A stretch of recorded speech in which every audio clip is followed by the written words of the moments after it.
God remembered Noah and all the animals that were with him in the ark. Then God sent a wind over the earth, and the waters began to recede. The fountains of the deep and the windows of heaven were closed, and the rain from the sky was restrained. The waters gradually decreased. On the 17th day of the 7th month, the ark came to rest on the mountains of Ararat. The waters continued to go down, and in the 10th month the tops of the mountains became visible. After 40 days, Noah opened the window of the ark and sent out a raven. It kept flying back and forth until the waters had dried up from the earth. Then Noah sent out a dove to see whether the water had receded from the ground. But the dove could find no place to rest its feet, so it returned to Noah in the ark. He waited 7 more days and sent the dove out again. In the evening the dove returned to him, and in its beak was a freshly plucked olive leaf. Then Noah knew that the waters had receded from the earth.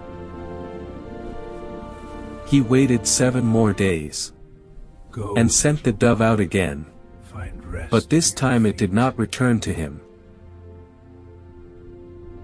Then Noah removed the covering of the ark and looked out. The surface of the ground was dry. By the 27th day of the 2nd month, the earth was completely dry. Then God said to Noah, "Come out of the ark, you and your wife, and your sons and their wives.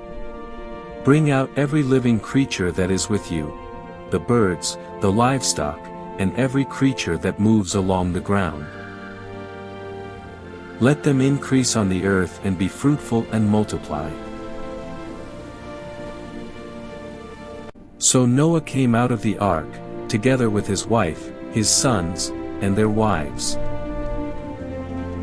All the animals, the birds, and every creature that moves along the ground came out of the ark, each according to its kind. Then Noah built an altar to the Lord, and took some of the clean animals and birds, and offered burnt offerings on the altar. The Lord smelled the pleasing aroma, and said in his heart, "Never again will I curse the ground because of humans, even though every inclination of the human heart is evil from childhood. And never again will I destroy all living creatures as I have done. As long as the earth endures, seedtime and harvest, cold and heat, summer and winter, day and night, will never cease."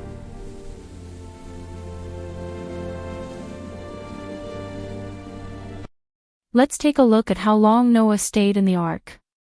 According to Genesis 7 verse 11, the flood began on the 17th day of the 2nd month. However, the Bible tells us that Noah, his family, and all the animals entered the ark 7 days before the flood began. This means they likely entered the ark on the 10th day of the 2nd month. Later, in Genesis 8 verse 14, we read that the earth was completely dry on the 27th day of the 2nd month in the following year, and that was when they came out of the ark. So in total, it is estimated that Noah stayed in the ark for about 1 year and 17 days. After the Great Flood, the Ark of Noah came to rest on the mountains of Mount Ararat. Today, Mount Ararat is a real mountain. It is located in eastern Turkey, near the border of Armenia. Rising to about 5,137 meters, it is the highest mountain in Turkey and a dormant volcano. However, the Bible does not simply say, Mount Ararat.